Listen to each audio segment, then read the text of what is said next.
আরে ভাই, কথায় আছে না, প্রতিভা নাকি চাপা দিয়ে রাখা যায় না, পারফেক্ট টাইমে ঠিকই ফুরে বের হয়ে আসে। আমাদের তরুণ লেগ স্পিনার রশিদ হোসেনের ব্যাপারটা ঠিক তেমনই। ভূরাজনীতি, কূটনৈতিক চাল কিংবা আইপিএলের ভেতরে জটিল সমীকরণ, যে কারণে হোক না কেন, কোটি টাকার আইপিএল মঞ্চে ঋষাদকে হয়তো দেখা যায়নি। আইপিএলের কর্তারা হয়তো ভেবেছিলেন থাক, লেগ স্পিনার তো কতই আছে, কিন্তু হলো ঋষাদ হোসেন তো আর যে সে প্লেয়ার না।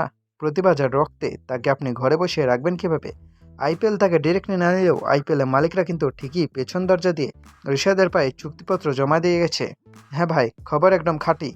দক্ষিণ আফ্রিকার জমজমাট ফ্র্যাঞ্চাইজি লিগ এসএ টি-20 2027 মৌসুমের জন্য ঋষাদ হোসেনকে সরাসরি চুক্তিতে, আই রিপিট, ডাইরেক্ট সাইনিংয়ে দলে ভিড়েছে সানরাইজার্স ইস্টার্ন কেপ। এবার আসুন আসল মজার টুইস্টটা। এই যে সানরাইজার্স ইস্টার্ন কেপ দলটা, এদের আসল মালিক কার জানেন? ওই যে আইপিএলের সানরাইজার্স হায়দ্রাবাদ। ভাবা যায়, কাবিয়া মারান এবার ঋষাদের খেলাই পাগল। মানে আইপিএলের মূল মঞ্চে ঋষাদকে ডাকতে না পারলেও সাউথ আফ্রিকার লিগে ঠিকই ঋষাদের নাম সবার আগে খাতায় লিখে রাখছে। একে বলে কান টানলে মাথা আসে। আইপিএলে জায়গা নিয়ে দিলে কী হবে? সে আইপিএলের মালিকরা এখন ঋষাদের স্পিন জাদুর জন্য লাইনে দাঁড়িয়ে গেছে। আমার তো মনে হয় হায়দ্রাবাদের ম্যানেজমেন্ট মনে মনে বলছে, ভাইরে ভাই, ইন্ডিয়াতে নিলে তো অনেক কথা উঠতো, তার চেয়ে চল তোকে সাউথ আফ্রিকায় নিয়ে যাই, ওখানে গিয়ে প্রোটিয়া ব্যাটারদের একটু নাচিয়ে আই। তবে সানরাইজার্স কিন্তু এমনি এমনি ঋষাদকে নেয়নি। এর পেছনে আছে ঋষাদের সেই আগুনের পারফরমেন্স। অস্ট্রেলিয়া বিগ ব্যাশ লিগের কথা মনে আছে তো? রবার্ট হ্যারিকেন্সের হয়ে খেলতে গিয়ে ঋষাদ তো পুরো অস্ট্রেলিয়ায় কাঁপাই দিয়ে আসছিল। শুধু উইকেট নেন নাই, ক্যাঙ্গারুদের দেশে গিয়ে ফ্র্যাঞ্চাইজিতে প্লেয়ার অব দ্য ইয়ার হয়ে ট্রফি বগলদাবা করে দেশে ফিরেছেন।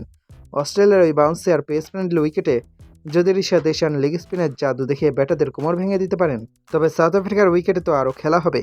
জোহান্সবার্গে আর কেপটাউনের বাউন্সে পিচে ঋষাদের বল যখন টার্ন করে সোজা উইকেটে ঢুকবে, তখন সাউথ আফ্রিকান ব্যাটাররা ব্যাট চালাবে নাকি ড্যান্স করবে, সেটা দেখার জন্য এখন আমি অধীর আগ্রহে বসে আছি। আরে দাঁড়ান, এই চুক্তির পেছনে কিন্তু একজন চেনা মানুষ আছেন, আমাদের বাংলাদেশের সাবেক খ্যাপাটে কোচ রাসেল ডমিঙ্গো। তিনি এখন সানরাইজার্স ইস্টার্ন কেপের কোচিং স্টাফে আছেন।